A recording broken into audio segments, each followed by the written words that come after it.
Well, thank you for being here today. Today, Oregon was once again forced to file a lawsuit against the federal government, and this time to protect the victims of crime, survivors, and providers who do the important work helping vulnerable Oregonians in their time of need. The federal administration is trying to use victims of crime as a political tool to carry out an incredibly unpopular political agenda, and they're doing it in an unprecedented way by requiring the state to sign terms and conditions that ignore judicial precedent and long-standing Oregon laws, merely to receive our regular funding, effectively holding the funding for victims of crime and survivors captive. This means leaving women with nowhere to turn when they've been assaulted by their partner. That means no counseling, safety planning, or professional support. And this just isn't theoretical. We're already seeing the impacts of the federal government decisions here in Oregon.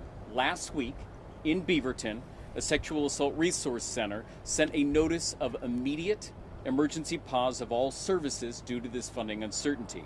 And there is absolutely no timeline for when they might be able to reopen. Funding cuts like this at the federal level mean that when the money stops, these critical services can and will disappear overnight, leaving survivors without the support of communities and without a safety net in our communities.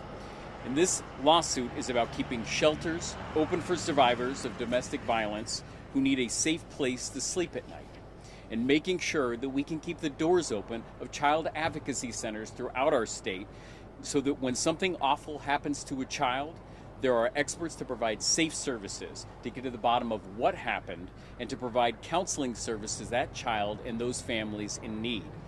We need leaders at all levels of government to put aside their policy and political differences to work together on this universally supported issue, to restore funding and to stabilize these programs. The president is absolutely welcome to disagree with the state of Oregon on our policies and our laws, but holding funding hostage is not the way we resolve disagreements in the United States. I want to acknowledge that this lawsuit, like all others, is reactive to what is going on in Washington, D.C., and alone, it is going to take time to restore these important services.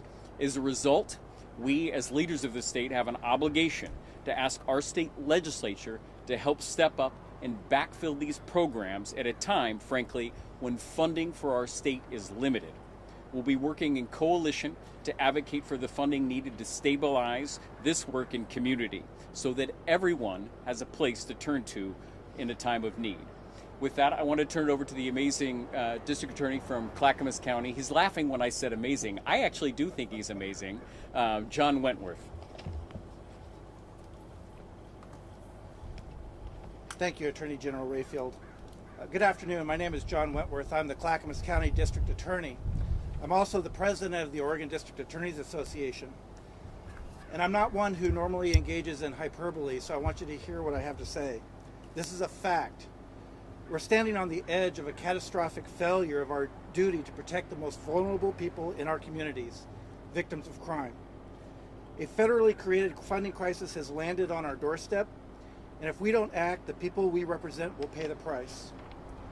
The Federal Victims of Crime Act Fund, or VOCA as it's commonly called, has been the primary funding source for nearly 150 victim service providers across Oregon for decades. This is the money that keeps the lights on at domestic violence shelters. It pays for the specially trained advocates at children's advocacy centers who provide a safe space for abused children to describe the unspeakable. It funds the court advocates who guide terrified victims through a confusing and intimidating justice system. I'd like you to consider the plight of a mother who finally finds the courage to pack a bag, grab her children, and flee an abusive home in the middle of the night. Where will she go? VOCA funding is a lifeline that pays for crucial services for her and thousands of others. It is the warm, reassuring voice on the other end of a crisis line. It's the domestic violence service that provides a safety plan and a bed in a shelter. It's the victim advocate who helps her file a restraining order so she can finally start a new, safe life. When we cut this funding, we're cutting her lifeline. We're sending her and her children back into the dark, back into danger. Now that funding is being eliminated, ripping an enormous hole in Oregon's public safety net. This isn't an abstract budget problem. This is a human crisis. In my own office, I face cutting more than half of my victim advocates. These are the dedicated professionals who ensure a victim's voice is heard in the court and that their rights are protected. All over the state, organizations like Clackamas Women's Services have already reduced staff and cut essential programs for crime victims. Let me be clear about what that means. When you cut victim services, you are choosing to have more crime. A victim without support is a victim who cannot testify. A survivor without a place to go is a survivor who is forced to return to her abuser. When victims cannot participate in the justice process, cases fall apart. Violent offenders remain on our streets, and the cycle of violence accelerates, and we all become less safe. Justice has never been just about convicting the guilty. It's equally about supporting the innocent. This crisis was not of Oregon's making, but the solution has to be. And multiple avenues to that solution, like the one being proposed by Attorney General Rayfield, have to be pursued. Funding victim services is a moral imperative. For 40 years, we have made a promise to crime victims. You are not alone. We will help you. We can't let 2025 be the year that Oregon breaks that promise. Thank you.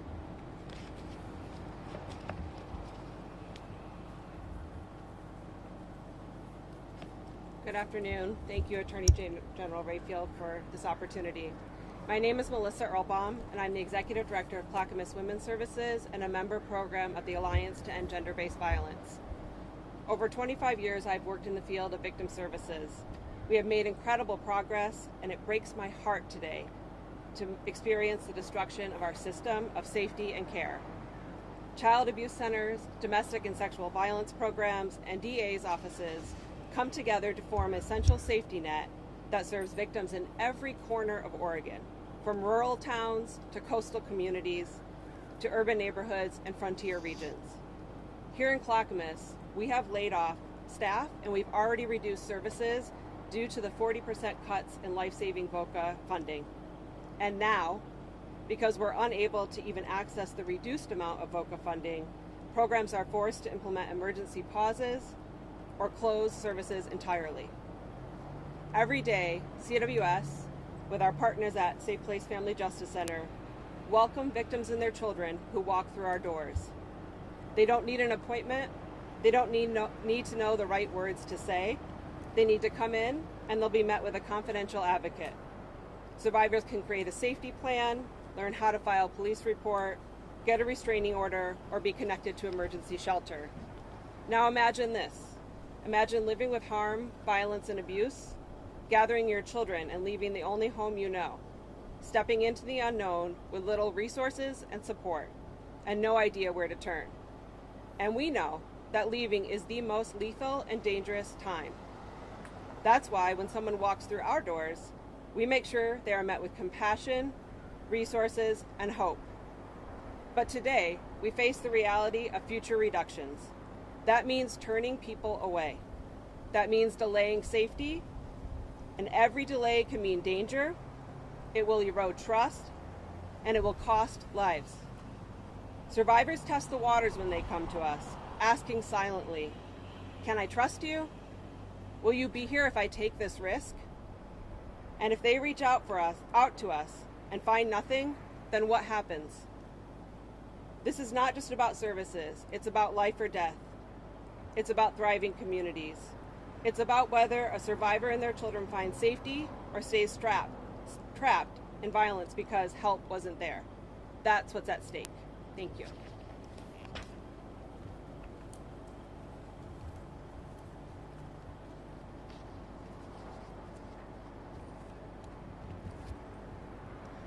Good afternoon. My name is Jenny Gilmore Robinson. I'm the Executive Director of CARES Northwest, the oldest and largest children's advocacy center in Oregon. And I'd like to first thank you all for coming and thank the Attorney General and all of our distinguished leaders for their support. CARES Northwest is a very special pediatric clinic that provides care for children at the center of child abuse investigations. We provide child abuse evaluation, trauma therapy, family support services for over 1,300 children each year from Multnomah and Washington counties. Now, Federal Victims of Crime Act funding has been a cornerstone of victim services in Oregon for decades. The sudden and unexpected cut of 80% or more of this funding is devastating. For CARES Northwest, it will amount to almost $600,000 per year. And I don't know how we are going to replace that financial support. We are at the perfect storm of funding catastrophe, loss of federal funding, increased competition for private grants, financial uncertainty among donors. And as a healthcare clinic with 75% of our pediatric patients on Oregon Health Plan, we're also potentially facing cuts to Medicaid. And this funding, this VOCA funding, takes away from patient care, from services for children who have been through a nightmare. And they deserve the chance to be safe and to heal. At CARES Northwest, VOCA funds child interviewers who talk with kids in the right way about what happened to them without traumatizing them or putting words in their mouths. Family support team members who meet parents and caregivers where they are when their world has turned upside down because someone has hurt their child. And emergency support services like food and transportation assistance. Now, at many children's advocacy centers, including CARES Northwest, these funding cuts are going to force children and their families to wait for services at a time when help must not be delayed. We know what it's like to tell a terrified parent that their child will need to wait weeks for a child abuse evaluation appointment or months to start trauma counseling to begin to heal. It's what drives us every single day to try to do more with less. And it is impossible. These cuts will impact victim services organizations across the state that serve survivors of every single type of violence you can imagine. Child abuse, domestic violence, sexual assault, trafficking. And I am so grateful to the Attorney General and our district attorneys and our community partners for their attention to this matter, because your advocacy is critical. These services and these funds are critical. We must find a way forward. We must find a way forward to keep these services whole and accessible, whether that's through federal dollars or state level funding, because this is not just a funding issue. This is about whether Oregon can meet its legal and moral responsibility to protect its most vulnerable residents. Thank you.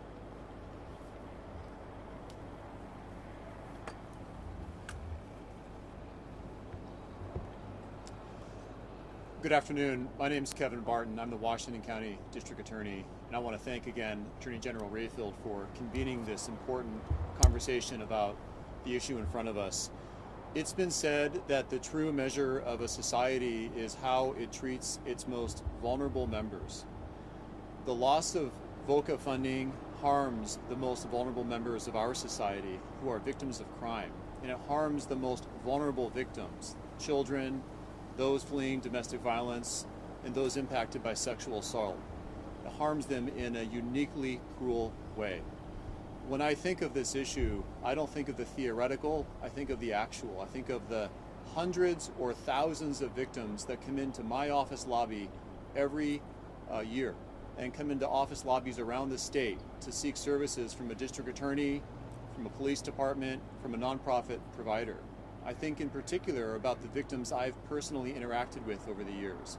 A young girl who was 5 years old, forced to testify in court about what her father had done to her, so afraid she couldn't even say her name when she had to take her oath.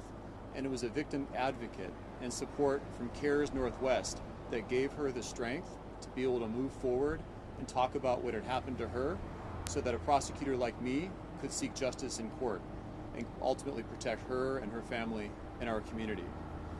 These cuts harm victims, they harm our community, and they harm them in a particular way by taking funds away from district attorney victim assistance programs that fund things like victim advocates who accompany victims to court, who ensure that victims' statutory and constitutional rights are honored, who help victims seek restitution, and most importantly, help restore a sense of safety for crime victims and survivors. In my office, we'll lose about a quarter of our staff providing these essential services. It harms the nonprofits that we partner with that help create this safety net that we have in Oregon for crime victims. Nonprofits, not just like CARES and Clackamas County Children and Women's Services, but nonprofits across the state. Nonprofits like the Sexual Assault Resource Center, SARC, who did announce last week that they are stopping all of their services in light of these funding cuts. That cannot be. I commend Attorney General Rayfield for taking these steps to pursue restoration of these funds, and I also call upon the legislature to act. It is imperative that the legislature acts without delay to ensure that we have sufficient emergency funding to backfill these losses. Without immediate action, I am very concerned irreparable harm will occur and victims across Oregon will not receive the services they deserve. Some might say that Oregon cannot afford to backfill these federal funds, but I say we cannot afford not to. The true measure of Oregonians must be to ensure that we do not turn our back on the most vulnerable members of our community, crime victims. Thank you.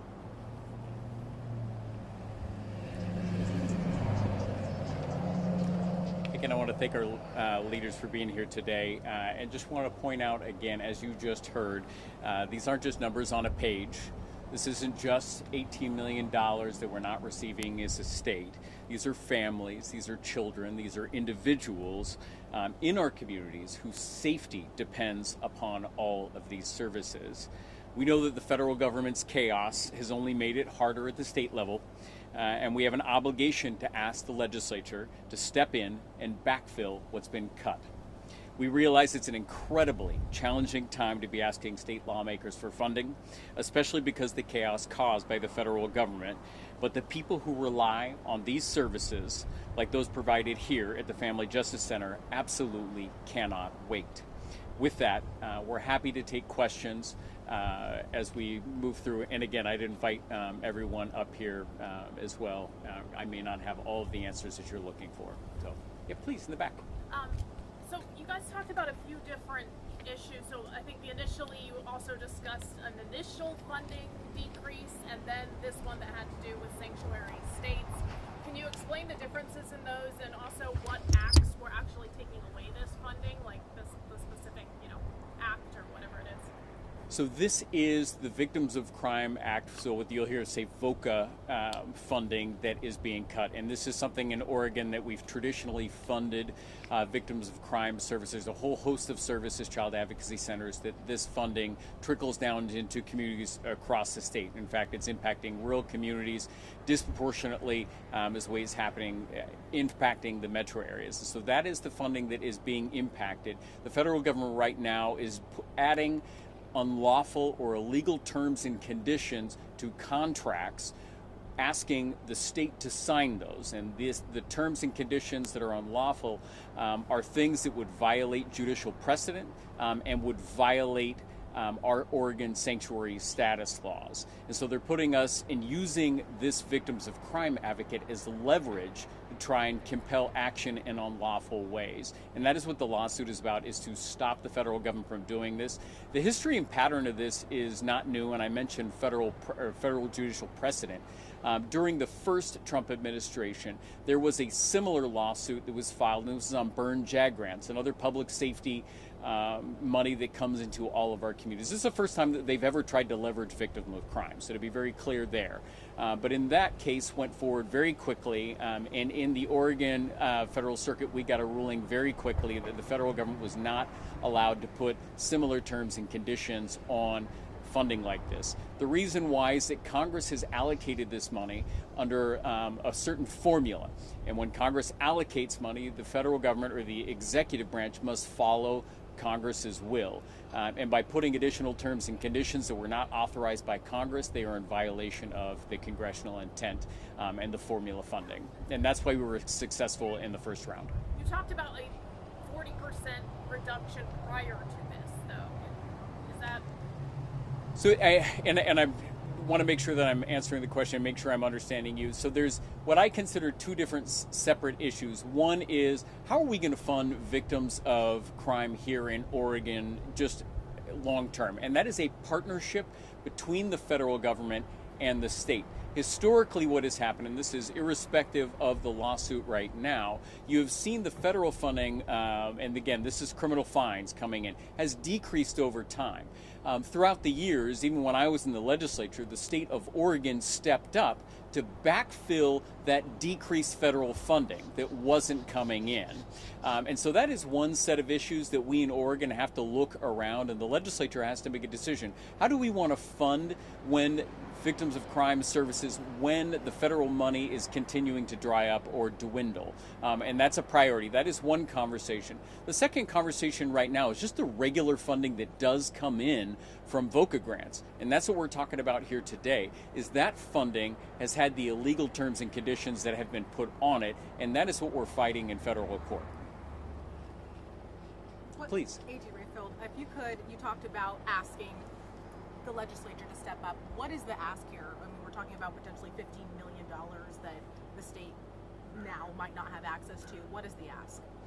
Yeah, and so to put a finer point on that, there's $18 million that otherwise would come into the state of Oregon that is not coming in. Of that money, 15 goes directly to services that, as you heard about, impact Oregonians across the state. $3 million of that goes to for victims of crime compensation in communities, and so that would be the ask moving forward. I think it's incredibly important to note, and I think one of the speakers talked about this. It's the complexities of being hit in all different areas that is making being in the legislature and making decisions on funding right now incredibly challenging. The state is not set up to backfill the loss of all of the federal funds that are coming into the state. Right now, the state is engaged in 37 lawsuits impacting roughly about $3.3 billion of money coming into the state. The state of Oregon, Oregonians as residents do not have the tax base to support or backfill that. However, as you heard today, all of us are standing together in coalition to ask the legislature, this is something we need to do moving forward. Have you heard from state lawmakers or the governor? We have not. And quick question unrelated to this. President Trump is talking about banning mail-in voting. Do you have thoughts on that? The one thing about mail-in voting here in this state is we have always been a leader in terms of access for voters. If you look at the history of our Secretary of States that have served, even Republican Dennis Richardson talked about the values about mail-in voting. This is a new political avenue that is strange to be taking right now, especially when it's been proven to increase access, as well as Oregon having some of the most stable and effective elections in the country. Can you be a little bit more clear when you are asking what you are asking the legislature for? Are you calling for a special session? Are you calling for them to fill the gap for this thing that the lawsuit may or may not resolve? Or are you just calling for them to increase overall funding because it's been declining over the years, as you mentioned? So some funding will go out to all the services between now and the short session. We are going to be calling on the legislature to backfill the funding, the $18 million, during this period of time. So hopefully giving services the ability to operate as long as they possibly can without reducing services. Obviously, you're hearing right now that that is not an option for some. However, we will then be asking whether it is in an emergency board setting or whether it is when they come into a short session, that this is a consideration that legislators at least evaluate before going home. What happens if it ends up getting resolved in the lawsuit and they've already fronted that money? So under those circumstances, we could put in different types of things where we could fund that money back to the state. There's different ways that the legislature could structure that, and we are looking forward to being in partnership with them if they choose to go down that avenue. Please. There's a theme of threatening to withhold funds if Oregon and other blue states don't abide by the Trump administration's immigration plans, including this lawsuit. How many other lawsuits fit into that theme that you've joined with other states? There's a handful. So we have a handful of what we call terms and conditions lawsuits where the Trump administration is trying to put these unlawful or illegal terms and conditions on funding streams, whether that's transportation or whether that's today victims of crime. And again, this is a pattern of this administration to try and leverage people, individuals in community to achieve a policy aim. And right now you have the Trump administration that doesn't like our state laws. A state law that I might add was passed nearly unanimously in 1987. There was only one no vote in the Senate and only one no vote in the House. It was incredibly bipartisan. So this is a new thing where they're trying to leverage groups and communities to achieve a policy aim. Now, the reality with that is it is in complete odds with federal judicial precedent here in this state, and it's at odds with our state law. And effectively, they're asking us to ignore federal precedent to sign these contracts and asking us to break state laws that have been proven to be constitutional, and we just can't do that. Any idea how many organizations are at risk? And could you provide a little bit of a breakdown of how that $18 million is distributed? We can get you the details on how all of the VOCA funding is distributed, but there's around 147 different service providers that are going to be impacted here in Oregon. Any idea how many at this point are not able to continue services as it stands? I don't have specific numbers on that. We can get back to you with those numbers. And listen, I don't know if you all have specific numbers. You can certainly say every DA's office. And maybe you want to speak to the DA's office? Yeah, the answer of the 147, we don't have a specific number yet. I can tell you that every DA's office in this state is impacted by the lack of VOCA funding. We all rely on those funding, that funding, to make sure that we have victim advocates who can help victims through the criminal justice system. The challenge is, in Clackamas County, we're well resourced, and even though I'm losing half my staff, there are DA's offices around this state that are losing their entire staff, and we as prosecutors don't have the skill to do what our victim advocates do, and that's to help crime victims in their most traumatic moment. So that's going to be a real challenge for us. But people hear $18 million for the entire state. It doesn't sound like that much money. I mean, it's a large sum, but for all of these services across the state, you have an idea of how much is actually, at stake here? Are there other grant sources that are funding these, and what percentage of it is federal? And again, I think what you got to think about in a rural community, and one of the things that I learned in the legislature is that $200,000 to the Portland metropolitan area is very different to rural communities in Oregon. So the $18 million goes a really long way in community. The type of services, as you heard, are the type of services that are, and I think in one of them we're helping 1,300 families and kids. So if you think about what our organizations are able to provide, it's pretty impressive. And we can get more specific numbers on exactly what you're looking for, and Jenny in our office can get that to you a little bit later today. I have a Yes. question for CWS or CARES Northwest, either can respond, but what's your message to survivors of crime, to victims who are maybe going to see this and feel nervous about what things look like moving forward? Thank you for that question. That's the thing that keeps me up every night. We are going to stay open. We just may not have as many resources as we had before, but we will make sure that there's somebody answering that call and providing as much support as we possibly can. We know how dangerous it is when someone is trying to leave. And, to the earlier question, I know that of the 60 plus organizations, community-based and tribal communities across the state, this will cause reductions in every single one of those programs. And those of us that are a little bit larger, we will try to stay open to answer those 24-hour calls and do the best that we can. We don't want people to stop calling us, and our options may be reduced slightly. For the service providers as well, could you give an idea of how much percentage of funding is federal for you? At Clackamas Women's Services, about 40% of our funding is federal. About 80% of it's government, 40% is federal. And as the Attorney General mentioned, across the state that varies. So we have some domestic and sexual violence programs that 80 to 100% is federally funded. So when there's a cut like this, it completely decimates their ability to provide services. Would it be accurate to say it affects rural more than Absolutely. metro? Thank you. A question also for you. You mentioned in the past you already laid staff off. What did you have to lay off?